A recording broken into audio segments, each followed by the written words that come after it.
വാർത്തയാണ്. പ്രിയപ്പെട്ടവരെ, ഈ വാർത്തയിൽ നിന്നും നമ്മൾ നേരെ നമ്മുടെ നാട്ടിലേക്ക് വരുന്നു. ഇനി നമ്മുടെ നാട്ടിൽ എന്താണ് നടക്കുന്നത്? ശബരിമല സന്നിധാനത്തെ സ്വർണ്ണപ്പാളികളാണ് ഇന്നത്തെയും പ്രധാനപ്പെട്ട വിഷയങ്ങളിലൊന്ന്. ശബരിമല സന്നിധാനത്തെ സ്വർണ്ണപ്പാളികളുടെ സാമ്പിൾ ശേഖരണം ഇന്നും തുടരും. SITയും ലീഗൽ മെട്രോളജി വിഭാഗവും സന്നിധാനത്ത് തുടരുകയാണ്. പാളികളുടെ കാലപ്പഴക്കം കണ്ടെത്താനായി സാമ്പിൾ ഭാഭ അറ്റോമിക് റിസർച്ച് സെന്ററിലേക്ക് അയക്കും. മുഖ്യപ്രതി ഉണ്ണികൃഷ്ണൻ പോറ്റിയുടെ ഫോൺ രേഖകളിൽ കൂടുതൽ പരിശോധന നടത്താനാണ് SIT തീരുമാനം. മറ്റു പ്രതികളുടെ ഫോൺ രേഖകളുമായി ഒത്തുനോക്കി തെളിവ് ശക്തിപ്പെടുത്തും. പ്രതിപ്പട്ടികയിലുള്ളവരുമായി പോറ്റിക്കുള്ള ബന്ധം ഉറപ്പിച്ച ശേഷം കുറ്റപത്രത്തിൽ രേഖപ്പെടുത്തും. അതേസമയം കേസിൽ CBI അന്വേഷണം ആവശ്യപ്പെട്ടുള്ള ഹർജികളും FIR റദ്ദാക്കണമെന്ന പങ്കജ് ഭണ്ഡാരിയുടെ ഹർജിയും ഹൈക്കോടതി ഇന്ന് പരിഗണിക്കും. പ്രവീൺ പുരുഷോത്തമനും ഹരിമോഹനും ചേരുന്നു കൂടുതൽ വിവരങ്ങളുമായി. ആദ്യം പ്രവീണിലേക്ക്. Praveen, very good morning. Harimohan, very very good morning. Praveen, ഇന്നും SIT സന്നിധാനത്തുണ്ട്. ഇന്നലെ സ്വർണ്ണപ്പാളികളൊക്കെ ഇളക്കി മാറ്റി. അതെല്ലാം ഇനിയിപ്പോൾ ഭാഭ റിസർച്ച് ആറ്റോമിക് സെന്ററിലേക്ക് കൊണ്ടുപോകും. SITക്ക് മുന്നിലുള്ള ഏറ്റവും വലിയ പ്രതിസന്ധി എത്ര സ്വർണം ആര് കൊണ്ടുപോയി എന്നത് കണ്ടെത്താൻ കഴിയാത്തതാണ്. ഇപ്പോഴും തുണ്ടി മുതൽ കണ്ടെത്താതെ കുറ്റപത്രം സമർപ്പിക്കേണ്ടി വരുന്ന പശ്ചാത്തലത്തിൽ ഈ ലാബ് പരിശോധന വളരെ നിർണായകമാണ്. അതിനായി വീണ്ടും വീണ്ടും ശാസ്ത്രീയമായി പരിശോധന നടത്തുകയാണ്. ഇന്നുകൂടി SIT സന്നിധാനത്തുണ്ടാകുമോ? ഇന്നെന്താണ് SITയുടെ നീക്കം സന്നിധാനത്ത്?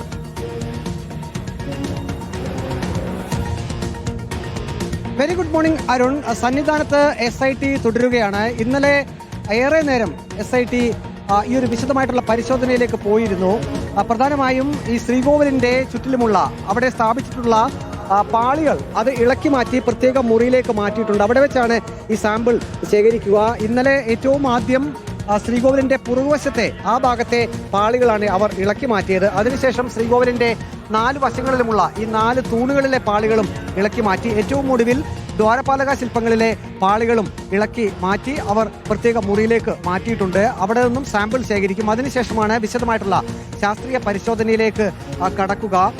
ഇന്നലെ തന്നെ ഈ ഒരു പ്രത്യേക അന്വേഷണ സംഘം അത് വിദഗ്ധരോടൊപ്പം തന്നെയാണ് എത്തിയിരിക്കുന്നത്. ഇതിനു മുമ്പ് നവംബർ 17-ന് സമാന രീതിയിൽ പാളികൾ അഴിച്ചെടുക്കുകയും അത് ശാസ്ത്രീയ പരിശോധനയ്ക്ക് അയക്കുകയും ചെയ്തിരുന്നു. ഇതിപ്പോൾ 3-ാം തവണയാണ് SIT സന്നിധാനത്തേക്ക് എത്തി വിശദമായിട്ടുള്ളൊരു പരിശോധനയിലേക്ക് കടക്കുന്നത്. ഇന്നും SITയുടെ വിശദമായിട്ടുള്ള പരിശോധന സന്നിധാനത്ത് തുടരും.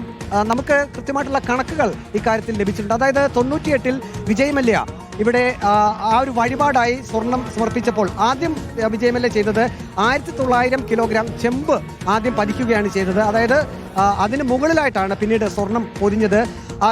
ആകെയുള്ള കണക്ക് എന്നുള്ളത് 30.329 കിലോ സ്വർണ്ണമാണ്. അതായത് വിജയ് മല്യ 99-ൽ സമർപ്പിച്ചത് 30 കിലോയോളം സ്വർണ്ണമാണ്. അപ്പോൾ അത്രയും സ്വർണം തന്നെ ഇവിടെ ഉണ്ടോ എന്നുള്ള വിശദമായിട്ടുള്ള പരിശോധന അത് തന്നെയാണ് SIT ലക്ഷ്യമിടുന്നത്. അതിന്റെ ഭാഗമായാണ് ഇന്നലെയും ഇപ്പോൾ ഇന്നുമായി ഈ ഒരു SITയുടെ വിശദമായിട്ടുള്ള പരിശോധന പുരോഗമിക്കുന്നത്.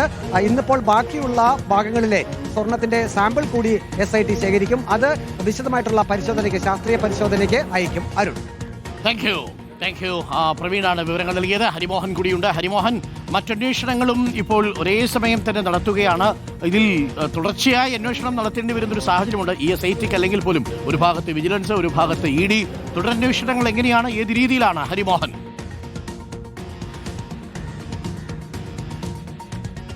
അരുൺ, തീർച്ചയായിട്ടും അന്വേഷണം പല വഴിക്ക് പോകേണ്ടതിന്റെ ആവശ്യകതയുണ്ട്. അതിൽ ഏറ്റവും പ്രധാനപ്പെട്ടത് ഈ ശാസ്ത്രീയ പരിശോധന ഒരു വശത്ത് കൂടി പോകുമ്പോൾ മറുവശത്ത് കുറ്റപത്രം സമർപ്പിക്കുന്നതിന് വേണ്ടിയിട്ടുള്ള എല്ലാ നടപടിക്രമങ്ങളും പൂർത്തീകരിക്കേണ്ടതുണ്ട്. അതിൽ ഏറ്റവും പ്രധാനം പ്രതികൾ തമ്മിലുള്ള ഒരു കണക്ഷൻ അല്ലെങ്കിൽ അവർ തമ്മിലുള്ള ഒരു ബന്ധം അത് സ്ഥിരീകരിച്ചുകൊണ്ട് കുറ്റപത്രത്തിൽ ഈ പ്രതികൾ എല്ലാവരും ഗൂഢാലോചന നടത്തിയെന്ന് സ്ഥിരീകരിക്കത്തക്ക വിധത്തിലുള്ള തെളിവുകൾ കൊണ്ടുവരണമെന്നുള്ളതാണ്. അതിൽ ഉണ്ണികൃഷ്ണൻ പോറ്റിയും മറ്റു പ്രതികളും ചേർന്നുകൊണ്ട് ഗൂഢാലോചന നടത്തിയെന്ന് തെളിയിക്കണമെങ്കിൽ ഇവർ തമ്മിൽ എങ്ങനെയാണ് ഈ കാലയളവിൽ, അതായത് സ്വർണ്ണക്കൊള്ള നടക്കുന്ന കാലയളവിലും അതിനു മുൻപ് ഗൂഢാലോചന നടന്നുവെന്ന് പറയപ്പെടുന്ന കാലയളവിലുമൊക്കെ ബന്ധപ്പെട്ടത് എന്നുള്ള കാര്യം SITക്ക് സ്ഥിരീകരിക്കണം. 2 മൊബൈൽ ഫോണുകൾ ഉണ്ണികൃഷ്ണൻ പോറ്റിക്ക് ഉണ്ടായിരുന്നു. ഇതിന്റെ കോൾ ഡേറ്റ റെക്കോർഡുകളൊക്കെ തന്നെ പരിശോധിച്ചുകൊണ്ട് ഈ പ്രതികളിൽ പലരുമായി ബന്ധപ്പെട്ട് പരസ്പരം ബന്ധപ്പെട്ടുകൊണ്ട് ഇരുന്നത് എങ്ങനെയാണ് എന്നുള്ള കാര്യത്തിൽ SIT ഒരു വിവരശേഖരണം നടത്തിയിട്ടുണ്ട്. അത് കൂടാതെ തന്നെയാണ് SITയുടെ ഭാഗത്തുനിന്ന് മറ്റു ചില ഇടപാടുകൾ, അതായത് സാമ്പത്തിക ഇടപാടുകളൊക്കെ തന്നെ പ്രതികൾ തമ്മിൽ ഉണ്ടായിരുന്നു. അതൊക്കെ തന്നെ സ്ഥിരീകരിക്കുന്നതിന് വേണ്ടിയുള്ള ചില തെളിവ് ശേഖരണം അടക്കമുള്ള കാര്യങ്ങൾ പൂർത്തീകരിച്ചിട്ടുണ്ട്. ചെയ്യേണ്ടതുണ്ട്. അതെല്ലാം പൂർത്തീകരിച്ച് അതിനുശേഷം മാത്രമായിരിക്കും ഒരു കുറ്റപത്രം സമർപ്പിക്കലിലേക്ക് കടക്കുക. ആ കുറ്റപത്രം സമർപ്പിച്ചാൽ മാത്രമേ ഈ കേസിന്റെ അന്വേഷണം പൂർത്തീകരിക്കാൻ കഴിയുള്ളൂ. അപ്പോൾ പോലും തൊണ്ടി മുതൽ കണ്ടെത്തിയിട്ടില്ല എന്നൊരു വസ്തുത അവിടെ നിലനിൽക്കുകയാണ്. അതിനോടൊപ്പമാണ് ഈ ശാസ്ത്രീയ പരിശോധനയ്ക്ക് വേണ്ടി ഇന്നിപ്പോൾ ശേഖരിക്കുന്ന സാമ്പിളുകൾ അയക്കേണ്ടത്. ആ പരിശോധനാ ഫലം വന്നതിന് ശേഷം മാത്രമായിരിക്കും ഒരു കരട് കുറ്റപത്രം തയ്യാറാക്കിക്കൊണ്ട് അതിൽ നിയമോപദേശം തേടിക്കൊണ്ട് അതിൽ പ്രോസിക്യൂഷൻ അനുമതി തേടിക്കൊണ്ട് അത് അന്തിമമായി സമർപ്പിക്കുന്ന ഒരു നിലയിലേക്ക് കാര്യങ്ങൾ എത്തുക. അതെന്തായാലും ദിവസങ്ങളോളം എടുക്കും എന്നുള്ള കാര്യം ഉറപ്പാണ്. അതിനോടൊപ്പമാണ് സമാന്തരമായി തന്നെ മറ്റ് അന്വേഷണങ്ങളൊക്കെ തന്നെ മുന്നോട്ട് പോകുന്നത് എന്നുള്ളതാണ്. അതിനോടൊപ്പം നേരത്തെ അരുൺ സൂചിപ്പിച്ചതുപോലെ ഈ ഒരു വശത്ത് ഇഡിയും ഒരു വശത്ത് വിജിലൻസും ഒക്കെ ഉണ്ട്. കൊടിമരക്കൊള്ളയിൽ വിജിലൻസിന്റെ അന്വേഷണം 1 മാസത്തിനുള്ളിൽ പൂർത്തീകരിക്കേണ്ടതുണ്ട്. അതിനു വേണ്ടിയിട്ടുള്ള ഈ രേഖകളൊക്കെ തന്നെ ഇതുവരെ പൂർണ്ണമായിട്ടും ലഭിച്ചിട്ടില്ല എന്നുള്ളതാണ് നമുക്ക് മനസ്സിലാകുന്നത്. ഒരു വശത്ത് നിന്ന് ദേവസ്വം ബോർഡിന്റെ രേഖകൾ ഒരു പാതിയോളം കിട്ടിയിട്ടുണ്ട്. ദേവസ്വം വിജിലൻസിന്റെ ഭാഗത്തു നിന്നുള്ള രേഖകൾ കിട്ടി. പക്ഷേ SITയുടെ ഭാഗത്തു നിന്നുള്ള രേഖകൾ ഇനിയും കിട്ടേണ്ടതുണ്ട്. അപ്പോൾ ഒരു വശത്ത് സ്വർണ്ണക്കൊള്ളയും മറുവശത്ത് കൊടിമരക്കൊള്ളയുമായി ബന്ധപ്പെട്ടിട്ടുള്ള അന്വേഷണം മുന്നോട്ട് പോവുകയാണ്. അതേസമയം തന്നെ ഈ പുറത്തേക്കിറങ്ങുന്ന പ്രതികളെ ED ഒരു വശത്ത് നിന്ന് വിളിപ്പിക്കുന്നുമുണ്ട്. Arun, thank you. അപ്പോൾ പ്രിയപ്പെട്ട പ്രേക്ഷകരെ, അങ്ങനെ ശബരിമല സ്വർണ്ണക്കൊള്ള പലതലത്തിൽ മുന്നോട്ട് പോവുകയാണ്.